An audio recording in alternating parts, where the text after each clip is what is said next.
Let's speed it up. It's really dragging. And, try not to. How about comments on the proclamation first? Sherry? I think you said the word of the Lord instead of the gospel of the Lord. That's what I thought the pace was, and it was a long one, and those are hard, and all those places are hard to pronounce. You did very well. I mean, with conviction. So, that was very good. You kept me following the story. It's a gospel I've read a lot, as much as anyone has read it or heard it. But you had me following me on the Jordan to the Seashore. to the seashore with those Gentiles, and picturing that he's going to see the Gentiles. For some reason, that's not a click with me before. And it's going to be Gentiles.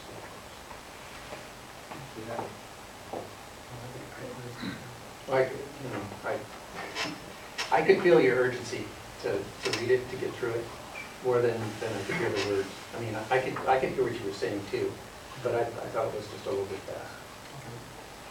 And not all the way through either, but probably toward the center of it.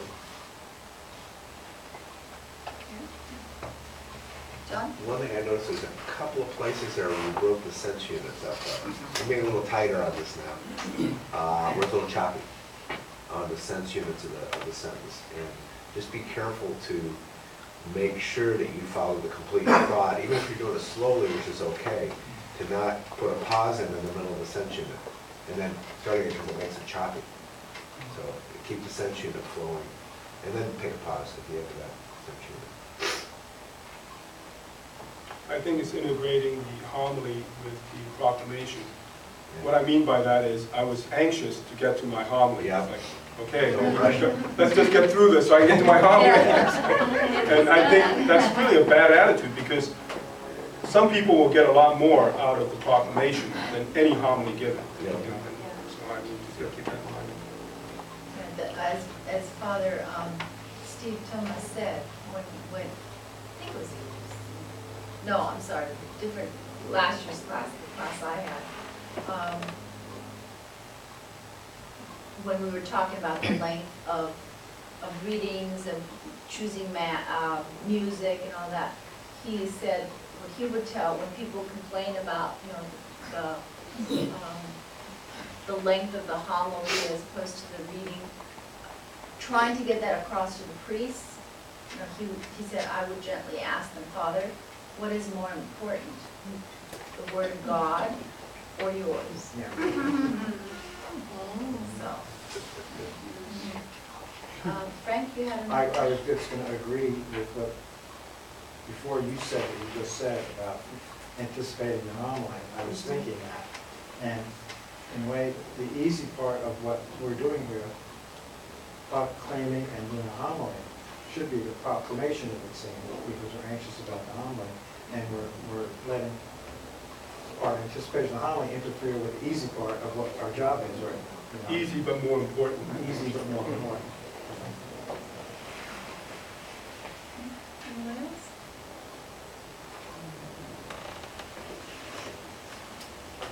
Good. Yeah, the only thing I was going to point out was what Sherry said, that the word of the Lord is supposed to be gospel. Okay, what about the first part of the homily? Well, Larry? I got a little confused because he said he had 2 points, which was the Bible story and the fish. And unless I missed it, we never got to the fish. Yeah. Which is good because it would have been too much. So, No, I lost the part on the fish. I was here, but I forgot about it. You can tell us now. that was good though, that you did it. Well, actually, about the fish, I was going to hold up the fish and says, what Jesus is telling us in this is, we're not to hook fish. We're to get people hooked. To get people hooked on Jesus. That was my finish, and it was in the notes, but I just I was introduced Diane, I kind of forgot about it. But basically, that was the story, hooked on Jesus. Frank? I need to say this, but when you start talking about an onion, I thought of Shrek and Donkey. They have a conversation about layers of an ogre being compared to an onion. I just saw that movie, it was on. But anyway, aside from that, what kept me going, you kept me going and you kept me hooked on what you were talking about. And I was able to get the thread and follow you when you were going. So it worked out. Good analogy. I mean, very good analogy. Can I ask, can you guess, because I actually wrote out a one sentence or actually 5-word phrase of what, can you guess what the theme was? What was the theme? To get involved in your parish, to do Ministry. Well, Maybe that's not the exact word, but no, but it's something it's like to- that. It was like the universal call to ministry. That we're all contributing. That's what I was trying to get across. is that everyone- Yeah, I got baptized. How many people are baptized? How many people been converted? That was really good because it got people involved. But I was very impressed with your enthusiasm of walking out. You know, if anybody was ready to take a nap, they couldn't, you know, because you were coming out. That's why the gospel was read so fast, because I was like up there reading, it's like, I want to get out there, I want to get out there. No, but if, you know, if you're sitting there going, okay, now it's time for my little snooze, you couldn't have done it because of the way you just walked out and started in, you know, just woke everybody up and then got people involved with questions. If you were going to be sitting there complacent, you couldn't because you had the answer. Martha? I like your use of props because, you know, I'm a visual person. So when you're talking and you're proclaiming, when you're doing your homily, I'm visualizing like fisher, fishing. I'm visualizing the word, and also when you're trying to Santa Claus was a baby Jesus, you know. Thanks, Jen. To me, that was really effective, you know. I'm a simple person, so that's who you'll be, you know, talking to in the pews is someone that, you know, comes from the community. And so, you know, for me, it helped with your homily that you're going to say. And also, I got about the ministerial service as well, you know, your call. Angela? I was like really anticipating what you're going to talk about, the fish. Because I already had something in my mind. And I was talking on a break time to Ike and Sherry that fish like symbolize that they always leave their eyes open even when they're asleep. So as a spiritual person, you always like stay awake, always be aware and awake. So like in Korea, when you go to temple, there is a fish hanging in the temple, the roof.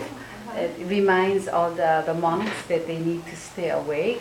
And one of our St. Paul publisher in our country, they make all these spiritual books. The symbol is the fish, like stay awake. So I was like trying to see if you're gonna say something about that. So it's like stay awake. That would make another good homily. Bring out the fish for stay awake. And I'll use this. You can borrow my fish. It's a pillow, actually. Okay, it's a pillow. Ray, Mike, and Remy. Okay. I like Joe when he comes into the preaching because he's so dynamic. I forgot to critique him. I got too involved already in what he's talking about. And content-wise, I like the way he challenged the listener to be proactive with the gospel. So that's really very interesting to me. a lot of it's already been covered. I also was kind of left dangling with the fish, like, what's he gonna talk about? But what I like, especially how you went prior to today's gospel, and kind of give a brief Yeah. thing about what happened before that, Good point. to make us understand a little bit better what today's gospel is about, and you know what the call is and all that. I really like that. That was really good the way you did that. You know, you didn't really go like real deep into it. Just here's what they talked about before. Here's what happened before.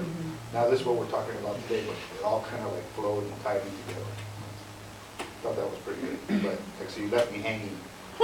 So once the fish coming in. Come back next Sunday, Mike. You come back, it was just a ploy. That was the hook. Part two. It's not a fish. Oh, I like Diane's ending when she said, what kind of follower are yeah. you? I thought we knew She that. said, are you going to remain in the manger or go all the way to Calvary? It's a very nice, like, connection. Frank? The strong point for me, yours, Joe, is when you got into mentioning volunteers, because I've had that same conversation about ministers that aren't volunteers. Yeah.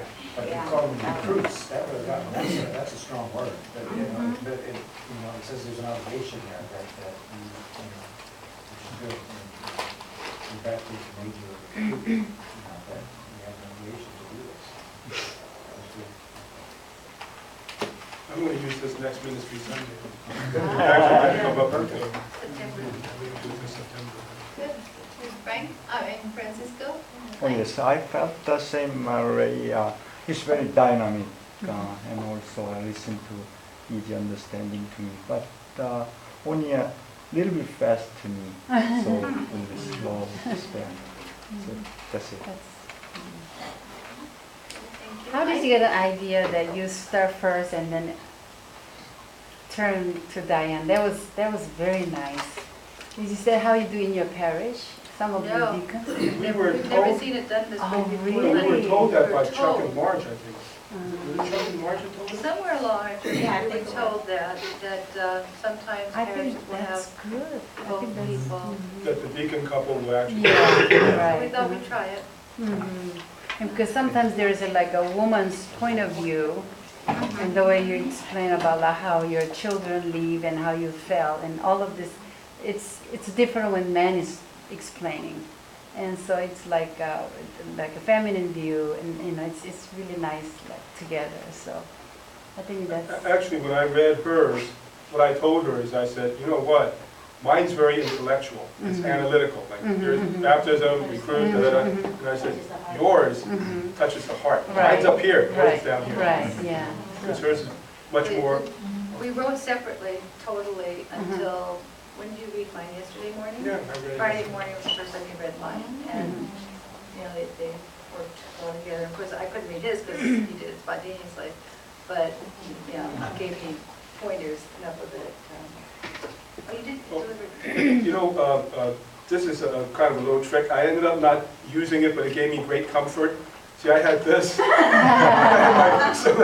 I didn't look at it, obviously, otherwise I would have remembered the fish, but so it wasn't really spontaneous. I made notes, but I never really used it, but it just made me feel comfortable Yes. enough to come out here. Otherwise, I would have felt like, what if I forget something? I felt like, well, if I forget, I'll just say, well, looking at the map. But people couldn't see it. He looked very professional with the Bible. I'm like, oh, okay, that priest is studying priest. I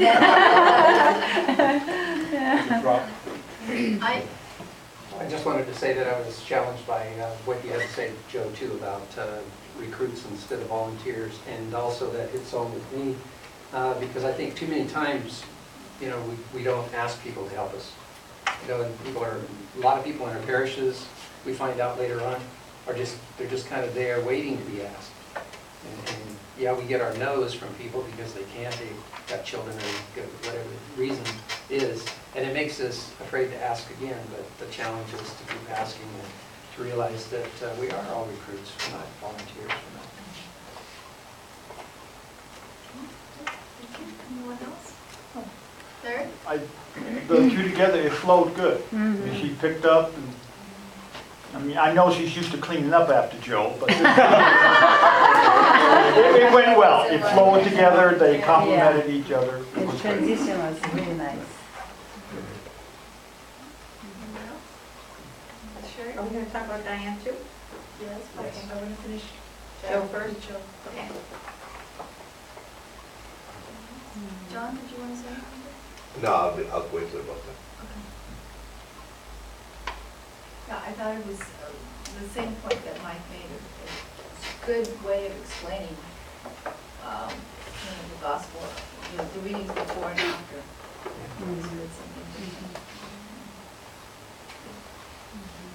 A little bit about, it helps people to think it asks people to look at the reading before and after the gospel. If you're going to do that, remember how that all groups say, forget who told us that that's what we should do. Not just take that out, but read before and after and see what the bigger picture is. Dr. Bill it was, right? Yeah. Yeah. Okay, what about Diane?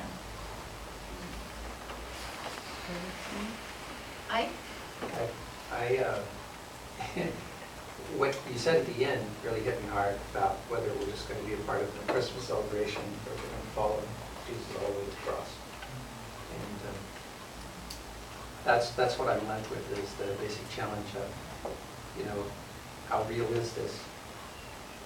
How seriously do you take what you say you believe? And I really appreciated that. And it wasn't done in a way that was confrontational at all. It's just a way of, reflect on and think about this. It was an invitation. Yeah. I thought that was great. Sure. I like the questions that you asked about being honest and like if you get too much change and not being in your impact and stuff like that, because that's everyday lived experience stuff. But I think that it's more of a call, instead of a call to ministry and sign up for something, I think it's more of a call to live the life that Jesus calls us to, fire baptism. That, and it's in such an everyday, down-to-earth way that we're really called to live that way, but we forget about those little things and we think they don't count. But, they pile up. But I thought it was very good, very challenging, and something to ponder.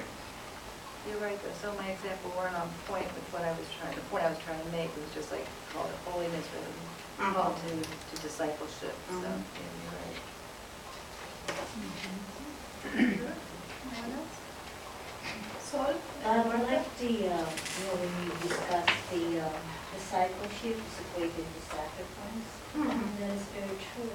Like all the things that we do, it's not really easy, especially in this time. We are very counter-cultural. Where, it's really hard to tell them, no, that's not the way it is. And that's where we are. And then when you touch upon, okay, our kids leaving, and then at the same time leaving when there's some, that is a lot of sacrifice for both parents and kids. But again, when I'm looking at that and meditating, that is what we're all about. When we follow Jesus, because we're engaged in mission, that we're not just there to follow, but we are to do. So that is very good. First of all, I thought you were really good. I thought you spoke, you hurried it all along, you spoke in a nice, well-paced tone, you didn't seem nervous at all.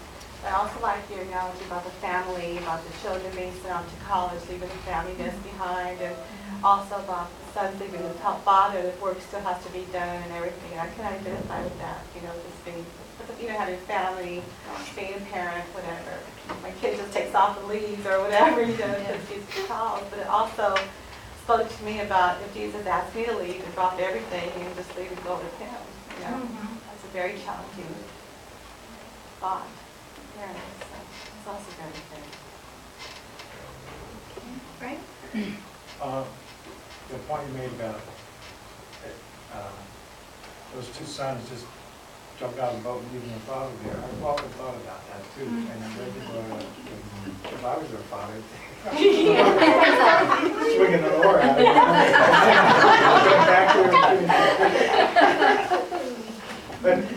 But aside from that, just you up there, your presentation, heart and mind, and Joe, I listened to you thinking that I could be tested on this, and I better listen. And listening to Diane, and just listening to, your mother talking to you, or somebody talking to you, and it was from the heart. It wasn't in the same way, and it was listening in totally two different ways of listening. There was ease of listening to Diane, whereas there was, there wasn't any challenge. Yeah.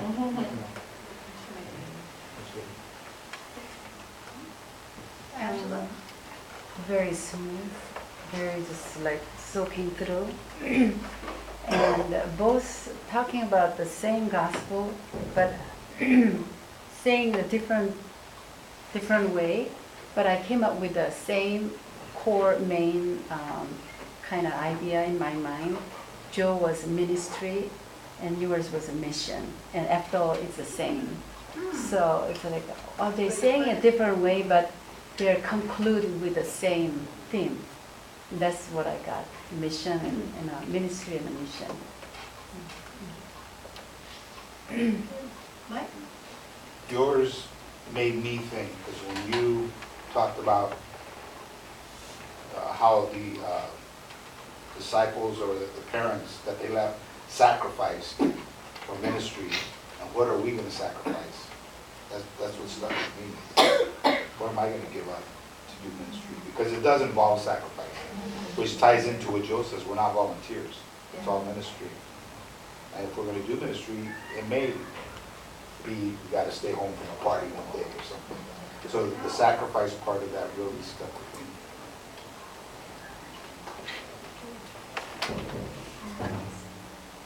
Oh, Jesse? Yeah, the message was great. With one gospel reading, there was a lot of messages that we heard, like Angelica said, which is great, and the flow, the connection, and everything. I'm just not sure at the end. It seems like, to me, it was quite a few landings, or a couple more. Could be mistaken, but it seems like you could have landed earlier and then went up again and tried another attempt. John? That's what I was waiting for. I was waiting, because I wanted to hear if there's anything that didn't work for anybody. And that was kind of weird, it flowed beautifully, and it went well. But I would say, and I thought of what Larry said earlier, it was long, and you need to boil it down a little bit, get more essence. The messages were wonderful, but I'm thinking of your average parish church.